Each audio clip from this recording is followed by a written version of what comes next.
Here's your news for Survivor Series, November 25th, 2019. WWE Survivor Series 2019 is officially in the history books, and the night proved to be one of the biggest shows in the company's calendar.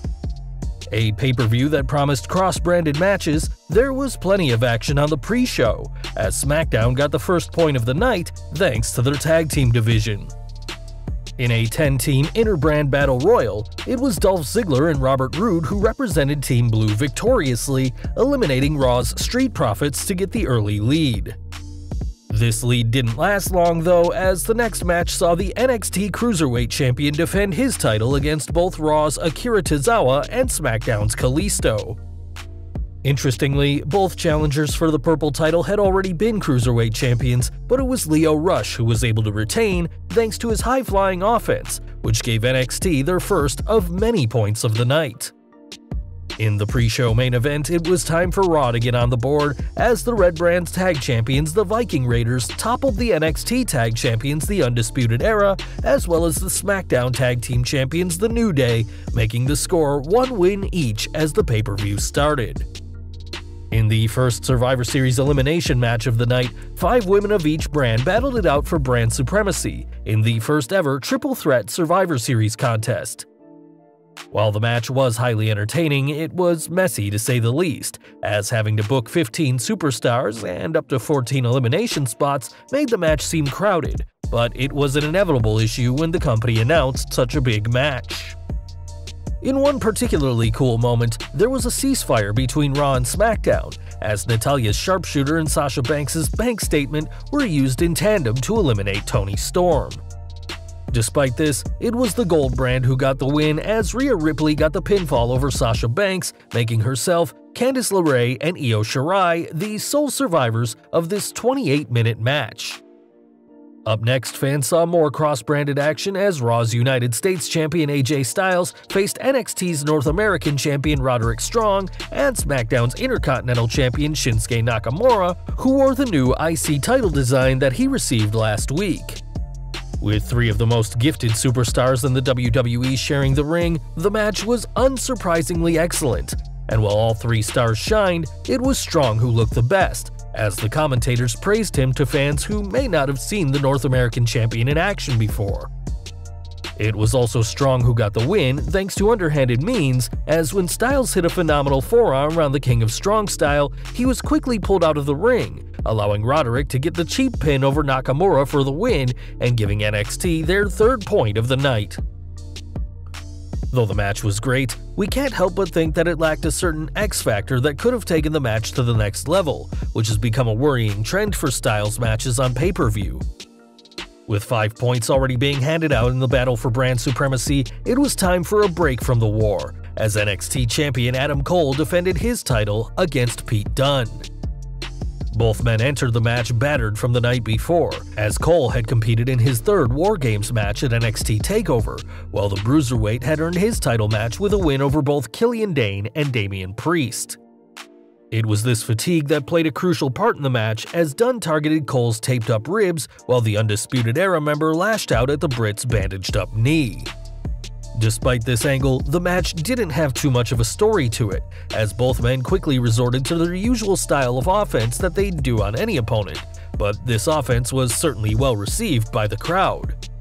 That's not to say that these moves were bad though, as Cole's superkick to a backflipping Dunne was certainly impressive, as was his Panama Sunrise piledriver on the ring apron. This was all building to the finish of the match, which saw Cole counter Dunne's finisher into a second piledriver, and after a last-call knee strike, Cole retained the gold in a hard-fought win, and celebrated post-match with his Undisputed Era brothers on the top of the ramp. Up next, fans got to see the Universal title on the line as The Fiend Bray Wyatt defended his championship against Daniel Bryan. Entering with the new blue version of the gold, The Fiend was full of confidence going into the match, but Bryan was quick to get the early advantage over his demonic opponent as the match was caked in red light.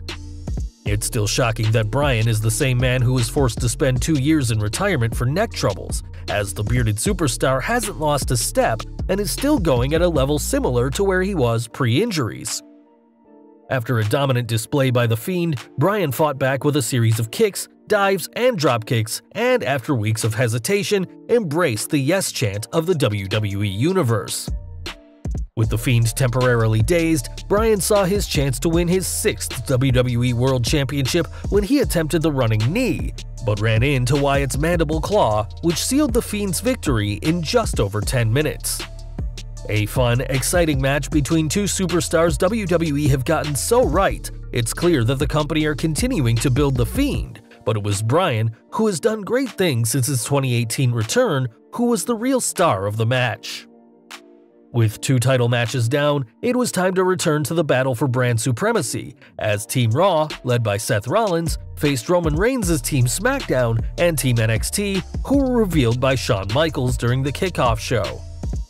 Despite the impressive grouping of Tommaso Ciampa, Damian Priest, Keith Lee, Matt Riddle, and United Kingdom champion Walter, it was the Gold brand who suffered the first elimination, as Raw's Drew McIntyre eliminated the Austrian champion, possibly earning himself a title match on NXT UK at some point down the line. This elimination was met poorly by the Chicago crowd, who were firmly behind NXT for the night, and booed any and all eliminations that hurt the Gold brand. Walter's impromptu elimination wasn't the only piece of questionable booking during the match, as for weeks, the storyline had been building about where Kevin Owens' allegiances lie, and this story was taken to the next level when he competed the night prior at NXT TakeOver War Games. The answer to this question came pretty quickly when Tommaso Ciampa pinned the former NXT and Universal Champion to eliminate the Raw superstar. And while we're not saying that the prizefighter should have joined NXT, who only recently acquired Finn Balor to the roster, the story about Owens' allegiance could definitely have been much better. After a while and plenty of eliminations, it was down to Roman Reigns, Seth Rollins, and Keith Lee, and in a shocking twist, Lee eliminated Rollins, swerving from the predicted finish that it would come down to the 2 Shield brothers. Lee's win was short-lived though, as he was eliminated by Reigns, who got the win for SmackDown, giving the Blue brand their 2nd point. A fun match with some questionable booking, it still gave fans an RKO fest by Orton, as well as some dream matches between the likes of Shorty G, Ricochet, and Matt Riddle, making this our match of the night. In our 3rd title match of the evening, Rey Mysterio hoped to avenge his friend Cain Velasquez and his son Dominic when he faced WWE Champion Brock Lesnar. A no disqualification match, both men were quick to take advantage of the stipulation, and in the closing segments of the match, Dominic entered the ring to presumably throw in the white towel for his dad. Of course, Lesnar didn't let that go down, but as he went to once again deliver a beast-sized beatdown to the youngster, Mysterio hit a low blow on the champion, followed by a second by Dominic and a father and son duo 619. With the beast dazed and down, both Mysterios hit frog splashes, but only got the 2 as Lesnar was done playing around. Destroying the pair in a monstrous bonding exercise, Lesnar retained his title in 7 minutes, and though the match wasn't some long drawn-out affair, it did what it needed to do and gave the WWE Universe some fun spots with father and son. With the scores at 1 for Raw, 2 for SmackDown, and 3 for NXT, it was time for the main event, as for the 2nd time this year, a women's triple threat match headlined a WWE pay-per-view. Pitting Raw Women's Champion Becky Lynch against SmackDown Women's Champion Bayley and NXT Women's Champion Shayna Baszler, the match did drag at parts, as it was clear that the crowd in Chicago were exhausted from such a long night of wrestling. The match wasn't helped much by Bayley either, as the former hugger hasn't been kept strong like Baszler or the Man, and having someone who is often quite beatable in the match definitely stuck out. Well, the shine wasn't on the newly heel Bayley, it wasn't on Lynch either, as the focus of the contest was on the Queen of Spades, who showed just how exceptional she's become since transitioning away from the world of UFC. From the start, it was clear that either Baszler or Lynch was going to walk away the winner, and while we here at SlatRock don't want to brag, we did call that Baszler would get the win, submitting Bayley in her Kirifuda clutch. A fine match, but one not on the level of any these women are capable of. It seems Bayley was there to take the loss, and what happened post-match wasn't much better either. Despite getting arguably the biggest win of her career, Baszler's victory, which gave NXT their 4th point of the night, was short-lived, as Lynch attacked the Queen of Spades afterward, standing tall to close the show. While fans may have been on Lynch's side, this post-match attack by one of the losers of the match seemed frankly embarrassing, and we couldn't help but compare the man to Hulk Hogan, who often ended up standing tall at the end of pay-per-views, whether or not he actually won. Overall, Survivor Series was one of the better WWE pay-per-views of the year, with some highly entertaining matches and some great superstar-making moments, especially for the men and women of NXT. Special mentions need to be given for both Baszler and Keith Lee, who were put under a lot of pressure and rose to the occasion, giving fans a real glimpse of the depth and talent of the Gold Brand roster, who won with 4 points to SmackDown's 2 and Raw's single point. Like we said, the ending that saw one of the main event losers parade around like she had won didn't sit well for us, and we can't help but feel that maybe it's time for Lynch's reign as Raw Women's Champion to come to an end sooner rather than later. Though Survivor Series was the place to be last night, the pay-per-view wasn't the only bit of news over the weekend, as NXT had their huge TakeOver War Games show where the action kept going backstage. After Garza Jr. was able to defeat Swerve on the event's kickoff show, the Mexican superstar had a backstage altercation with NXT Cruiserweight Champion Lio Rush. The Man of the Hour walked up and slapped Garza in the face and cut a promo on his phone after the incident. Angel Garza, if you ever cross a personal line again, I will make it my personal mission to end you. Fans will remember that Garza unsuccessfully challenged for the Cruiserweight title on the November 13th edition of NXT. But after this backstage brawl at TakeOver War Games, we doubt this is the last time these two will battle with the title on the line. Back to Survivor Series now, and while the match with Rey Mysterio and Brock Lesnar was fun for what it was, it did lead to quite the tweet by WWE on Fox's Twitter account. During the match, the door was open for WWE to take a shot at AEW, and the WWE on Fox account took full advantage when Dominic tried to throw in the towel for his father. This moment is very similar to the recent AEW Full Gear event when MJF threw in the towel for Cody Rhodes in his world title match against Chris Jericho, and the WWE account commented saying, "Throwing in the towel? Not in WWE." AEW is no stranger to taking digs at WWE in the 11 months the company has existed, even having Cody Rhodes destroy a Triple H-style throne, but it's kinda cringy to see either side do this sort of thing when they should be focusing on what they're doing instead of what the competition is doing. After the tweet, many fans took notice, with some bringing up that a towel spot has been used at Survivor Series many years ago. 25 years ago, in 1994, Owen Hart convinced his parents to throw in the towel for his brother Brett, forcing his older brother to lose the WWF Championship to Bob Backlund in what was later revealed to be a dastardly swerve by the Rocket.